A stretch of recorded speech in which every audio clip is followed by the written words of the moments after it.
Hey, this is Evan Longoria of your San Francisco Giants, and you're listening to TortureCast.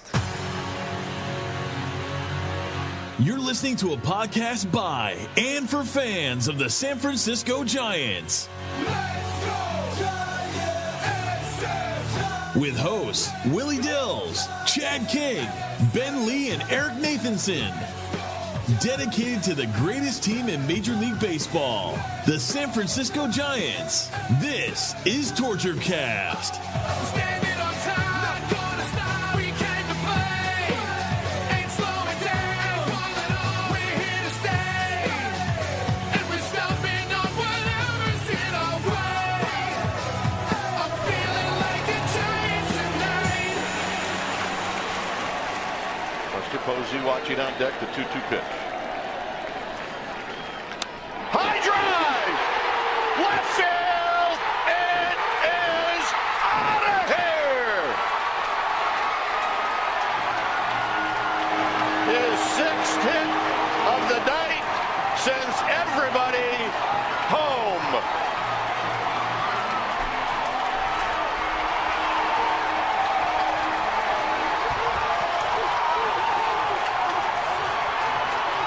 They set an outside target, and here's the mistake, and McCutchen makes him pay. And he knew it the minute it left the bat. This game was over. So how sweet was that? Welcome to the TortureCast, the podcast by and for fans of the San Francisco Giants. This is episode 138. It's April 9th, 2018. I'm your host, Chad. And joining me, of course, from Georgia, as always, is Eric. What's up, dude? That was so sweet. That at-bat, that McCutchen at-bat, phenomenal. It was the best at-bat I can remember from a Giant in the last few years. That Dodger game, that'll go down as a game we'll talk about 5 years from now, hopefully.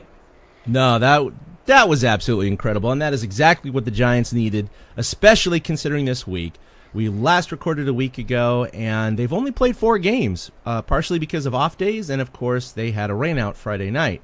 The Giants did go 2-2 in those 4 games. They split against Seattle, and they split against LA. So you really look at that, and that was such a crucial game because they lose that. And by the way, LA went up in the top of the 14th inning. Yeah.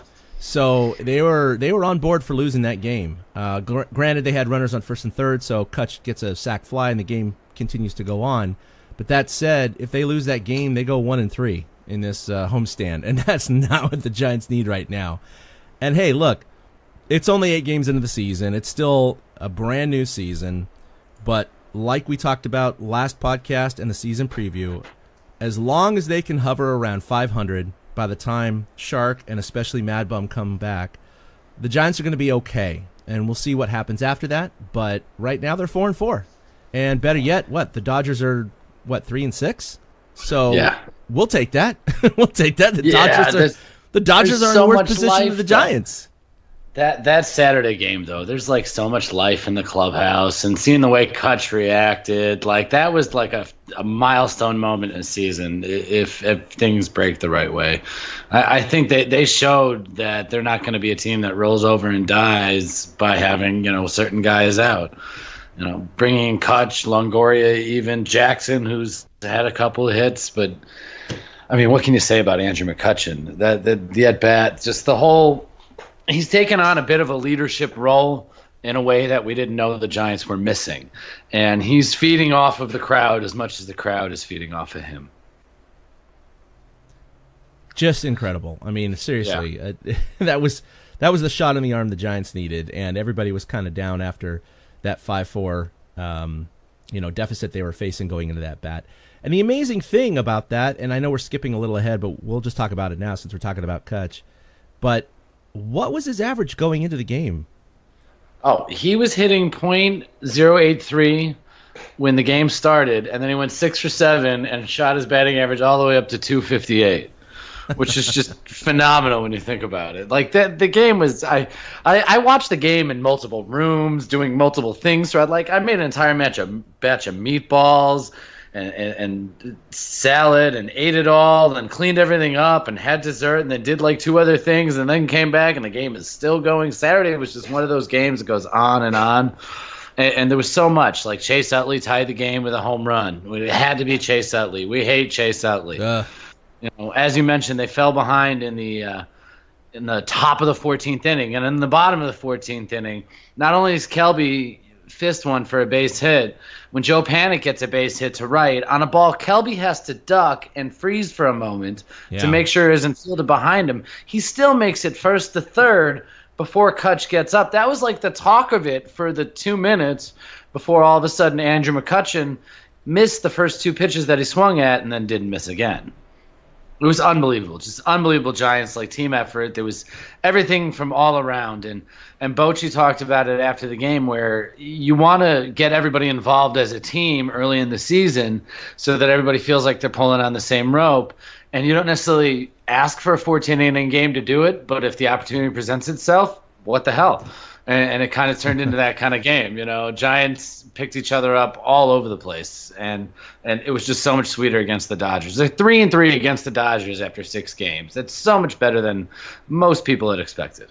Yeah, again, they had 10 games against the Dodgers, here in the month of April, and they're 3-3 against them. So they got 4 more to go. That's fine. It's okay because they split the other 4, which all of them are at home, by the way.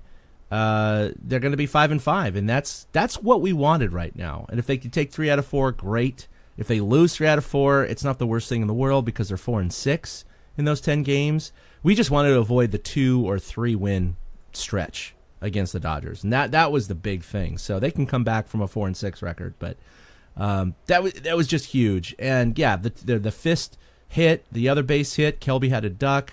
You had first and third, and you're thinking to yourself, there's no way the Giants can't lose it here in the 14th, right? I mean, they're going to get this run home. But then again, stranger things have happened with the Giants, especially with runners in scoring position, as we know. Their average is not exactly top of the league. Cutch was so locked in. It was just such a different feeling when he came. He already had 5 hits, and even when he swung and missed at the first 2, you're thinking he's still gonna he's gonna hang in there. He's gonna get the job done. He's gonna fist one to the right side. He's gonna get a sac fly. He's gonna do something. And I tell you though, because of the way. Sorry, I forgot the name of the pitcher who was pitching, but going in and out, in and out, in and out. Yeah, Font, that's right. And he's got electric stuff, too, by the way. In and out, in and out. You look at that replay, and that pitch is right on the border of being inside, high and tight. Yeah. And Cutch knew it was coming. And to see his hips open up and be able to get that barrel to that part of the zone and then to crush it like a no-doubter, I mean, that's just incredible. You saw, I mean, that just is proof that Cutch was looking for the ball in that zone. Because if it's you or I up there in our, not a 90-something mile-an-hour fastball, but, reasonable fastball, that's breaking our bat. I'm sorry. It's breaking our bat if we're swinging at it. So our bat would have been broken or on the bench already. He did a phenomenal job of setting it up by fouling off pitches at the top of the zone and a couple of pitches very similar to the pitch he hit out. And if you look at the replay, which I've watched more times than I care to admit, if you look at the replay, that's not even where the catcher wanted it. No. He wanted the pitch away, and the ball just still broke in on Cutch. And like you said, the hips flew open, and it was over. And the recording at the beginning with Kipe, he almost came out of the booth, man. Kipe was so excited for that because it was such a great battle. I was sitting here watching it with my wife, and after about 3 or 4 fouls, we both kind of stopped, the little stuff you're doing on the side, like the second screen and me looking at Twitter, her playing Candy Crush. And all of a sudden it was like, wow, this is a great at-bat. And, the tension kind of mounted. And then all of a sudden, bam, he hits it out. And, Kipe had that same explosion that came with it. It was such a great, joyous Giants moment for a team that was so crappy last year. There was no moments like this. There wasn't. There was literally no moments like this. Buster homering in the 18 millionth inning, it doesn't count because their season was already over at that point. Right. And that was May 12th. but their season was over. That was over then. Yeah, I remember that walk-off, and he threw his helmet and the whole thing. But you're like, yeah, this is great, but it was exhaustion. It wasn't like, yes, they vanquished the Dodgers. They punched, and the Dodgers punched back, and then Dodgers punched again, and then the Giants had one last uppercut. It was like a prize fight. It was an old school game. Saturday it was the game of the week. I saw it in national. Aside from Ohtani getting all the press, that Giants-Dodgers game with Cutch and his 6 hits was getting all sorts of good press this weekend. It was a sign of like old school times. I hope they're still doing this. I hope they're still slugging it out in September because these teams match up really well. It shows you the Dodgers and how they miss Justin Turner. Their lineup isn't as long, and they strand runners just like the Giants. They've been stranding runners just like the Giants. You're right. I think Justin Turner has had a bigger impact in the beginning of the season than I think a lot of us thought. I'm sure some Dodgers fans were pretty upset about it. But look, we're missing Madison Bumgarner and the Sharks, and they got a worse record. That worse record isn't just because of Justin Turner. If he's in there, maybe they win another game or something like that. But he's not making the difference in the entire season. But I will agree that they could have easily, because both games were extra innings, and the first series in L.A. were tight games too, except for one. So, I mean, Justin Turner could have made the difference. You don't know. I mean, it's such a small sample size at this point. It's the butterfly effect. We really don't know what would have happened. But I will say that this morning when I went to the gym, my good buddy who's a major Dodger fan, he showed up. I hadn't seen him in a while. And I kind of smiled at him, and he smiled at me, and he's like, dude, I could watch the Dodgers play the Giants all year long. Those games were so fun. Just so much fun. And it was cool to hear him say that, even though, both teams split, both teams were in extra innings, and both teams could have swept the series easily. But he thought, man, it was just fun. It was just fun. Even though Cutch hit the bomb, he said that game was fun. Which was really cool to hear it from that side, because that's what you got to say in the regular season. I mean, look, the Giants show a lot of fight. The Dodgers have shown a lot of fight. This is the way a rivalry should be. And it's great. It's wonderful. I mean, if the Giants lost both games and they were both tough games, I don't think we'd be saying that. But since it was a split, I think both sides can agree, really, really tough games, man. Both extra innings. Could have gone either way. It was fantastic. Yeah, that was the best. And I'm going to share a few stats about what McCutchen did so we can put a bow on this, because that was unbelievable. Andrew McCutchen is going to be a fan favorite, like obviously the rest of the season, and who knows how much longer. He seems like a perfect fit. Some of the things he did on Saturday against the Dodgers. He is one of 2 people in Major League history to tally 6+ hits and have a walk-off homer in the same game. Detroit's Jim Northrup did it in 1969. He is only I didn't count it, 1, 2, 3, 4, 5, 6, 7, 8th Giants player with a walk-off homer in the 14th inning or later since they moved to San Francisco. He's the 4th Giant to hit a home run, his first home run with the team be a walk-off home run. The last guy to do it, GQ, Guillermo Quiros. I think that's how you say it. Yeah, I remember that guy. Yeah.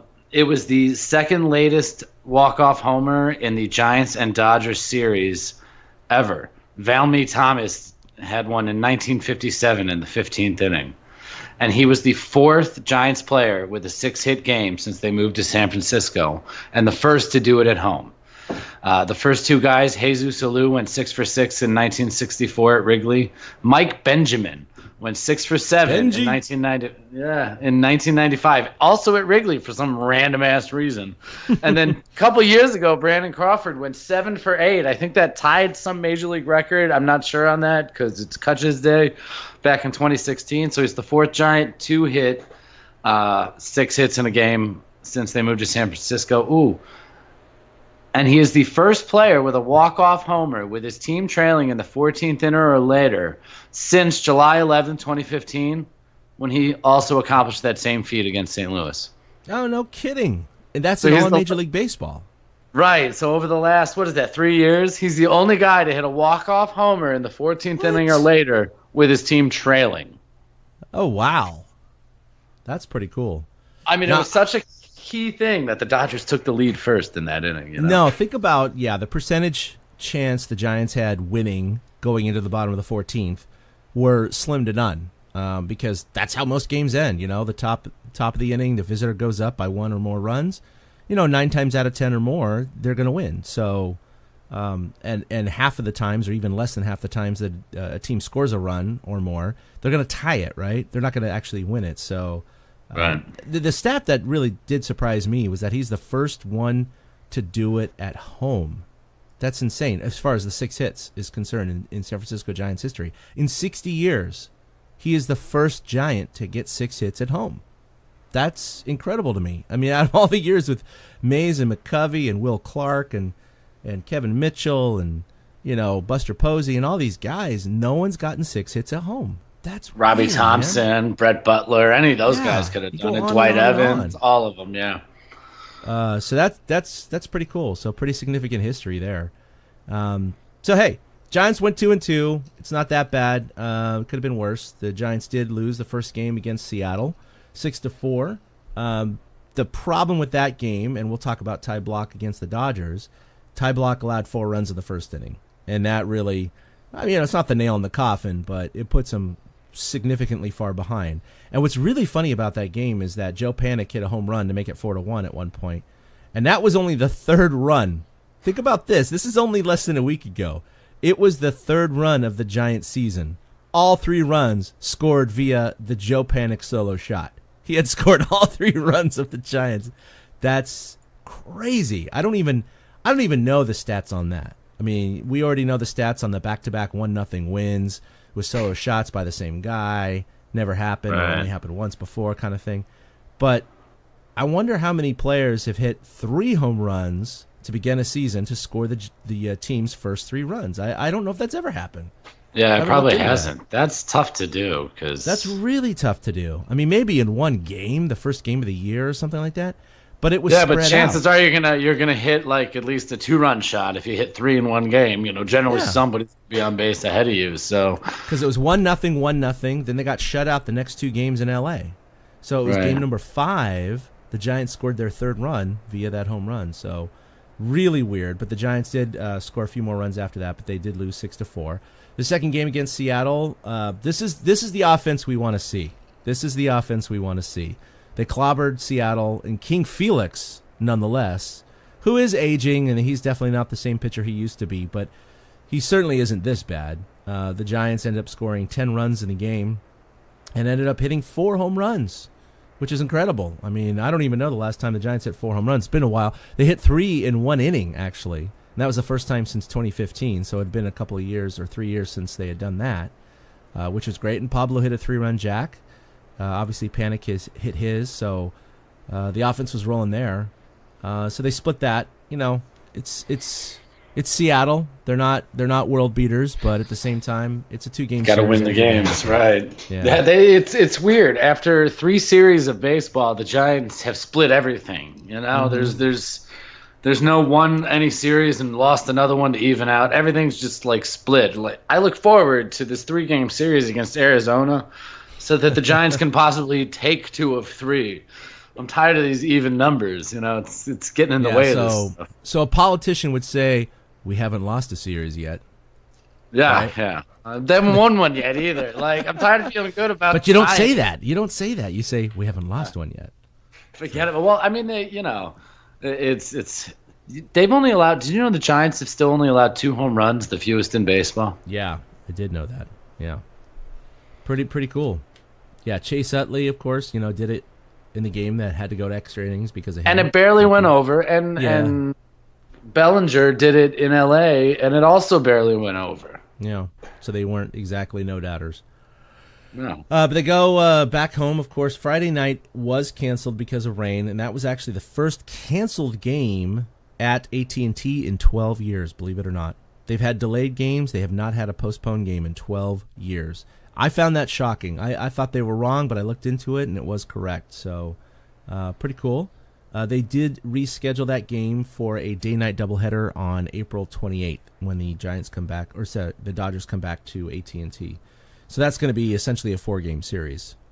And that A fun fact about the doubleheader, that'll be the first doubleheader since 2013 at AT&T, when because of rainouts in Cincinnati, the Reds and Giants were forced to play one game with the Reds as the home team and the second game with the Giants as the home team at AT&T. And that's the only reason a doubleheader had been there since like 06. So it'll be the first time since 13, 5 years. I distinctly remember that game, thinking how strange it was for the Reds to be the home team at AT&T Park. That was just beyond bizarre. But baseball, you got to do these things, especially against other divisions where you only have a one away and one home kind of series. So they got to do what they got to do. So yesterday's game, unfortunately, the Giants did lose 2-1. But look, we're talking it was against Clayton Kershaw. They've played 8 games, and they've played 2 against Kershaw. So, and they're going to play another one in late April. So the Giants are getting a lot of Kershaw. A quarter of their games now are against Kershaw. The good news is Kershaw hasn't beaten the Giants yet. They did beat him down in L.A., 1-0, and yesterday he left with a no decision. So Kershaw did not win that game. In fact, what's really weird, he's had 3 starts. His ERA is 1.89. You'd think the dude would be at least 2-1 or 2-0, right, with a no decision. He's 0-2. He's 0-2 with a no decision. What the F, man? Thanks, D-backs. Guys like CC Sabathia and other starters traditionally who have these like 4+ ERAs who win like 3/4 of their games are just laughing at Kershaw right now. I was shocked with yesterday's game. Kershaw, when he got yanked and then Posey got a hit off of, I don't remember who the heck came in to tie the game, but like Dave Roberts pulled Clayton Kershaw before a Kershaw-Posey matchup that was basically for the game.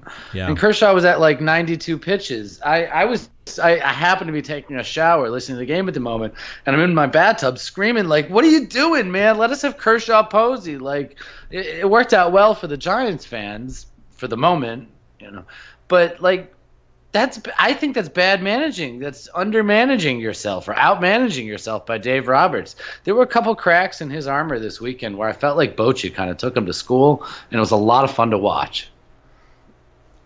Yeah, I mean, Kershaw's just got to be kicking himself. He doesn't care about wins and losses. I mean, we know that. He just wants to face them. Yeah, he just wants to face the best. This is what he's there for. Shocked. Yeah, that's what he's there for. Instead, he put in a mid-range reliever and he got burned by it and got the no decision. So, unfortunately, the Dodgers they scored both of their runs with 2 outs, 2-out hits. So, it's one thing that the Giants have not excelled at recently, but the Dodgers did their damage, when it counted. They did leave 9 on base. The Giants actually only left 4 on base. So the Dodgers did have more runners on base. So it kind of makes sense. It's going to happen. Brandon Belt was up at the last of the game there. They did have the tying run in scoring position after a strikeout steal attempt that was successful for Hunter Pence, but Brandon Belt couldn't do it. The last pitch was I thought was a little high, but it's one of those situations in which you got 2 strikes with the game on the line. Foul it off. Yeah, it's I know he argued with the umpire and his post-game comments suggested that it wasn't. He didn't even say it was close. He just said, "Oh, there's no way that was a strike." I mean, that wasn't even close, but. You look at the replay and you're like, yeah, okay, I get what you're saying, but at the same time, if it's anywhere near the zone with 2 strikes and the last of the 10th and you're down by a run, it's different if it's the 5th inning, right? It's the 10th inning. It's like you go down swinging, no one's going to be like, that ball was an inch high. No one's going to give you shit about it, but you let a ball go, gets called, that's it, because you didn't do anything, so... Well, unfortunately, it's more ammunition for the Belt haters, which I don't like because I like Belt. But I mean, it's not just Belt. This speaks to it. This year, with 2 outs and runners in scoring position, the Giants are 1 for 32. Yeah. I mean, that speaks to it. That's not just Belt. That's everybody. So the Dodgers had twice as many hits in one game that Giants have had all year. Well, 2 outs and runners in scoring position. That's what I mean. Just with runners in scoring position, they're batting a hefty 127. They're 8 for 63. And 2 of those hits are home runs, so a lot of that accounts for it. Yeah. So the Giants are not hitting the ball when guys are getting on base, despite the 8 runs and 10 runs and 7 runs, which were phenomenal, and the order's longer. They really haven't had the offense click yet. No, I mean, the runners in scoring position average will regress back to the mean. We know this, but at the same time, other things may regress in a negative way to balance that out. But if the Giants had a major league average in terms of runners in scoring position or hits with runners in scoring position, they definitely would have at least 1 or 2 more wins right now. And that's what's frustrating, because they've had their opportunities. They set the table in a decent way. They're just not knocking them in. Like you said, 8 for 60, whatever, and then 1 for 32 with 2 outs and runners in scoring position. So, Yeah. I mean, 1 for 32, dude. 1 for 32. I thought it was bad when they were 1 for 28 overall with runners in scoring position, which really was horrible. They haven't improved it that much with 8 for 60, whatever, but 1 for 32. And it was a single. That's It rough. did drive in runs. I guess. No. Maybe, I guess it had to have. There's 1 RBI on the board, so it had to have.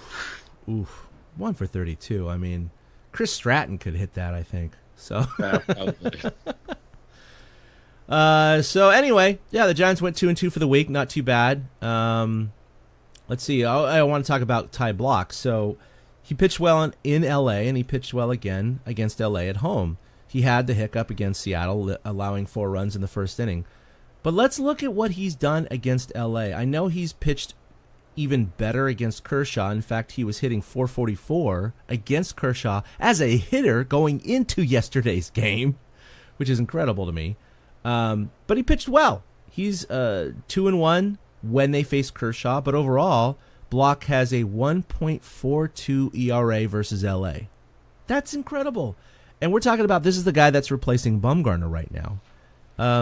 So he's doing his job against LA. In 2 starts, can't say anything that he's done poorly. So good for Ty Blach. He's definitely representing the Giants. And if it wasn't for him, think about this. If he gets shelled because both games were so close, and they did lose 1 game, so I guess I shouldn't say that. But the first game, they lost 1-0. He allows 2 runs in 6 innings, which is a great start. Giants lose, right? Yep. And they're 3-5 right now. And the Giants the Dodgers would be 4-5, and they'd be actually ahead of the Giants. So these little things really do make a difference, and Ty Blach has been holding his own so far. Well, he needed to work yesterday, and early on, it did not look like he was going to last long. He was around the plate, and they got bailed out by a couple of ground ball double plays, or you could say he helped himself out with a couple of ground ball double plays. Yeah, I think twice he had bases loaded with 1 out, and he got those double plays?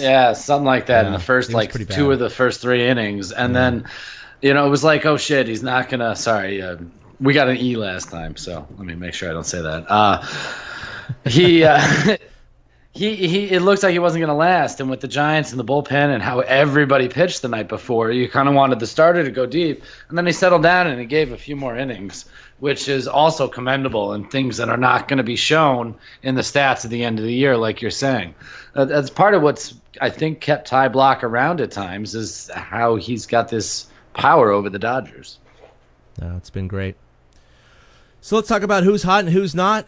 I think we can start off with Andrew McCutchen, obviously. He went 6 for 7, raised his average, and won a game. So welcome back to San Francisco, Andrew McCutchen. What else you got? Buster, his home run on Saturday was his first home run at home since August last year, which just kind of blew my mind. And he only hit 3 home runs last year at home. So he's already a third of the way of catching his own total, which I think he'll actually do by the end of April. And he tied the game up in a clutch situation on Sunday, even though they ended up winning that game, but he came through with a late hit. Yeah, he did. Yeah, Posey's he's a bit of an enigma wrapped up in a riddle and in a puzzle, because he's such a great hitter. He's such a great catcher. He still hits 300 every year, but his power has really diminished in the last couple of years. Like you just cited, 3 home runs at home last year. That's just, sorry about that. That's just not going to cut it. But, he's not going to be a guy who's going to be hitting for power all the time. So it is what it is. I think he's going to be fresher this year because the length in the lineup with McCutchen and Longoria, I think the weight is off Buster, and I think he just feels freer to swing at stuff, and I think it's going to result in more balls that are just driven. So I think he's going to get more homers this year. I think we're going to see him close to 20 again. That would be nice because we saw the effect of Bonds on Jeff Kent and those kind of situations. Rich Aurelia, Rich Aurelia when his career high in home runs, which he hit at AT&T, and he was never I wouldn't say he's stronger than Buster Posey. We'll see what happens there, but yeah, I think you're right. I think Buster Posey is due for a breakout season in terms of 20 home runs. I mean, look, we got Longo, who's capable and has hit 8 out of 9 seasons, 20 home runs. Cutch, same thing. Brandon Belt was at 18 before he got hurt last year. So it's been good. So I mean, I think it's possible the Giants may have 3 players this year that hit over 20. I hope so. The offense seems like it's turned around. They're like tied for 12th in homers. They're hitting, and like everybody's got one. Everybody's got a freaking homer. I've got Gorky's on this Who's Hot list. He's 4 for 8 this year with a 500 batting average, and he took King Felix deep. Yeah, Gorky's had the most at bats of any guy in baseball last year without a home run, and he homers in his first start, which I love. Bochy said part of the reason he played Gorky's instead of putting Austin Jackson back out there and having Blanco shift back to left was because they were facing Felix, and Felix is Venezuelan, and Gorky's is Venezuelan, and Gorky's always looked up to Felix, so he felt like he was going to get something good from Gorky's that day, and he did. Gorky's, yeah, he did. He hit a home run. Everybody though, Gorky's, Buster, Craw, Belt, Longo, McCutchen, Panic, everybody but Austin Jackson of regular players, even Pablo, they all have homers. It's weird. So Kelby Tomlinson also hit in 3 of the last 4 and went first to third before the Cutch home run. That was what we talked about early this year. So, he made the team clearly as a backup infielder. He's a spunky little guy with his specs, and he's doing well so far for the Giants. So I have no complaints about him. He's very serviceable. I still remember the very first time I was able to talk with him, and it was in a podcast 2 or 3 years ago. I think it was 2 years ago. It was a game against the St. Louis Cardinals in which it went to extra innings, and he hit the game-winning hit, and it was a walk-off hit. And there was a video of him flinging the bat. I mean, just absolutely flinging the bat like he could have killed someone, raising his arms, the whole thing. And I remember going down to the clubhouse afterwards, and people were talking to him about all sorts of stuff. And I said, "Do you realize that you flung your bat?" And he's all, "What? Nah, what? Oh, I didn't know I did that." I was like, "Oh, you want to see the video?" And he's like, "Yeah, sure." And sure enough, I literally handed him my phone, and he hit play. And it was the first time he saw himself flinging a bat during a walk-off hit. And he thought that was the greatest thing in the world. He is a really chill guy. I really like him. I think he's well-grounded, and he's got a good work ethic. He's one of those blue-collar baseball guys. You know what I mean? He gives it all. Yeah, he does. Yeah. He gives it all the time. That's what I love about him. Yeah, and he looks like a normal guy. I mean, come on. You see him on the street, you wouldn't think he was a Major League Baseball player. He's not exactly well-built, but he's very athletic. So kudos to Kelby for that. All right, so who's not? Unfortunately, Longoria. He did have his first hit as a Giant, which he was hoping for. It was a home run. Hasn't done much since. He's hitting 138, and he's got 10 strikeouts and no walks. I mean, he's not a 300 hitter. His career, 260, 270, maybe max 280. He's got some work to do. Still, so, yeah. I mean, I don't know if he's adjusting or what's going on. He's hit a couple doubles, so he's also squaring up the ball a little bit. Let me go put this in context. I forgot to put the at-bats on him. Where'd it go? There it is. 29 at-bats, and he's got 10 strikeouts and no walks. That's the part that's concerning to me with Longoria. I think the ball will start falling for him a little bit more. When he makes contact. Yeah. Yeah, that's the thing right there. Yeah, but 1 out of 3 is a strikeout. That's not good. That's on pace for 200 Ks. I mean, that's not going to work out. And in fact, he was given that off day against Seattle, and of course Pablo ended up jacking a 3-run bomb, so it looked good in terms of the managerial decision. But this is a guy who is never injured, and he plays 156, 158, 160 games a year. So he's not used to getting a lot of off days. But I think with his slump here at the beginning of the year, until he breaks out of it, I think you're going to see a few off days for him with Pablo going in there, especially considering the last performance that Pablo gave. And maybe that'll light a fire under him. I don't know. I'm just surmising here, but he wants to do well here in San Francisco, and hopefully he's not putting too much pressure on himself. And Cutch, a lot of people said the same thing, but he broke out with a 6-for-7 game. But everyone, people who are panicking, they were panicking about McCutchen, of course, before that game against the Dodgers. They're still panicking about Longo. Guys, if a guy goes 138 out of 29 at-bats in the middle of August, no one even notices. No one even notices. A guy's average may dip 10 points, right? It's at the beginning of the year. I think it's just magnified when people either start hot or start with a slump because the numbers are so gaudy because you don't have that sample size. Oh, my God, this guy's hitting 400. Oh, my God, this guy's hitting 083, right? It's just a matter of the numbers, and I think people need to take a step back, look at the last 5, 6, 7 years for these players and go, oh, okay, they're going to be all right.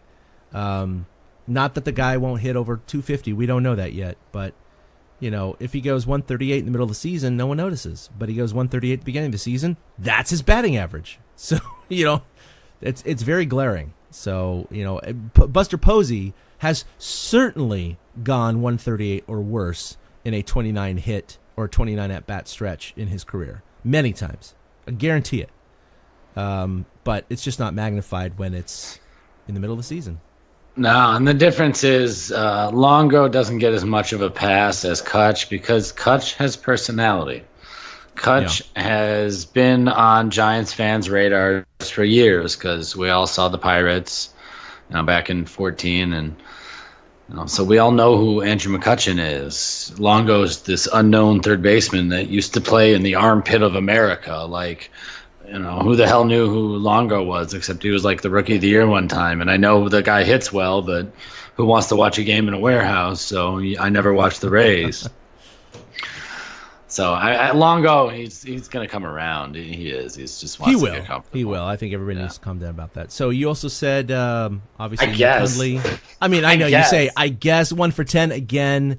Plenty of people have gone 1 for 10. He hits the ball hard. Like, he hit the ball hard probably like 5 of his outs. So it was against Seattle, right? He had 4 at-bats. All 4 were hard hit line drives. Yep. And Kruk and Kipe were talking about it the day after, and they were just flabbergasted by it because they can't recall seeing a guy. I mean, everybody has atom balls. You might have 2 atom balls in the game. To have 4 atom balls and to have nothing to show for it, they said, was just pure bad luck. I mean, he gets 2 of those to fall. He's 3 for 10. So everybody, it's okay. I agree. That's just funny. Yeah, that's just funny. It is funny. That's why I said, I guess. Right. Well, it's hard to pick a who's not. Like, I was saying this to Chad before the show, because even if I want to pick like Gomez because he gave up a bunch of runs the other night in L.A., A, those runs weren't the game breaker, and B, he saved their ass with 2 innings of shutout baseball on Saturday. Yeah. The same can be said. Pierce Johnson let up the run yesterday to L.A., but before that he was nails, and he still pitched pretty good yesterday. They were just kind of broken bat CNI hits. Yep. So there's not really anybody who's having a bad stretch except for, I guess, Longoria. Yeah, he's the only guy that's really cool. That sucks. Yeah, that sucks. All right, so coming up, the Giants do have 3 at home versus Arizona, and they are hot, guys. They are 7-2. They swept the Dodgers. They beat St. Louis 2 out of 3. They are on a roll. Their pitching has been absolutely incredible, and Paul Goldschmidt is still hitting 100. So he hasn't even contributed to the Diamondbacks' success so far. So, Goldsmith is one of those Giants killers. Every team has one, and he's definitely the Giants' nemesis. So, I mean, this is going to be a tough series. I mean, there's no doubt. Giants, they're going to have to fight to get 2 out of 3. Corbin, who's been pitching really well, is going to be pitching the first game tomorrow. Yeah. So this is going to be a rough one. And Arizona, proved it. They made the playoffs last year. It's going to be interesting. Giants, I think, need to make a statement, bring those guys back down to earth a little bit at 7-2 because, I don't think they're going to win in the West. I don't think anyone does, but they certainly have started off well. And then after that, they go to San Diego to play 4. And San Diego hasn't been, horrific. They're just kind of San Diego. Did you see how they lost the other night? No. Which one was that? Okay, the same night as the McCutchen walk-off, No, San Diego didn't, went. Yeah. All right, they went to the 10th against Houston in Houston, and there was 2 outs, runner on second. There was a pop-up, not far out on the plate. Yes. And Sorry, Eric the Hosmer pop-up, came yes. charging in, overran it. The ball lands. The guy steps on the plate. The game's over. It was just unbelievable. And Hosmer's reaction right when he passed up the ball was classic. He was already hands on his knees with his head down before the ball hit the ground because he knew it right away. He overran that ball, and they showed so I did see this. They showed the replay, and they show him looking at the ball, looking at the pitcher, looking up, and then, oops, I just overran the sucker, right? And he just does the whole sickest man in America moment. It's just lands right behind him, almost simultaneously with the runner crossing home plate. Because it had such high hang time, had plenty of time for the runner on second. Which there were 2 outs. He's going to be running. Exactly, he's got the jump. Yeah. Absolutely. And by the way, to all you kids out there who I know are listening to this podcast, that is why you always run out pop flies or anything with 2 outs. Period.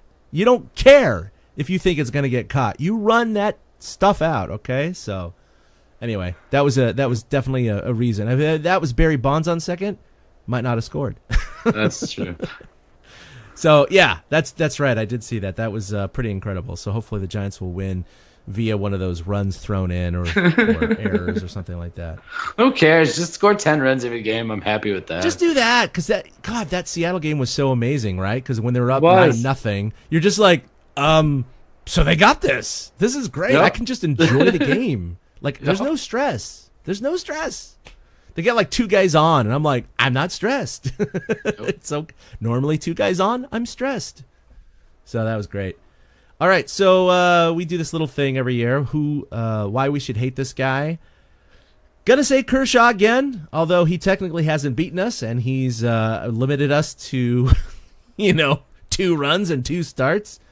I still hate him because of the fact that if it was anyone else, maybe the Giants would score a couple more runs and have won, the other game on Sunday. But it is what it is. Kershaw is a world beater. He's an amazing pitcher. I have him on my fantasy team. I'm embarrassed to say, but hey, I had to draft him. He was available in the 9th pick. So yeah.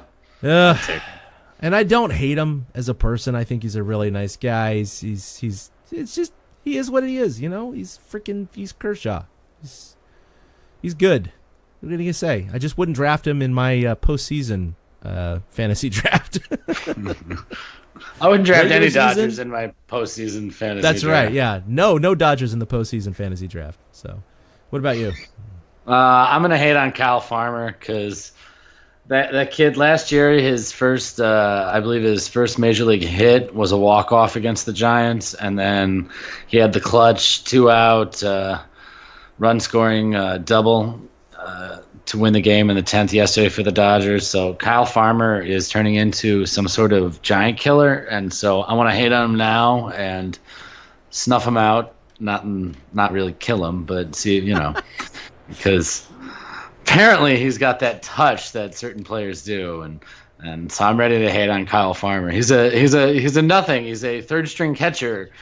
Sometimes plays the outfield and first base, but apparently he kills the Giants. So I'm hating on Kyle Farmer. I don't know anything about the kid. I had literally nothing. No, he killed the Giants. So I have no idea if he's a good hitter. I don't know if he's a power hitter. I don't know anything. You know what I mean? I don't know what type of player he is. Anything.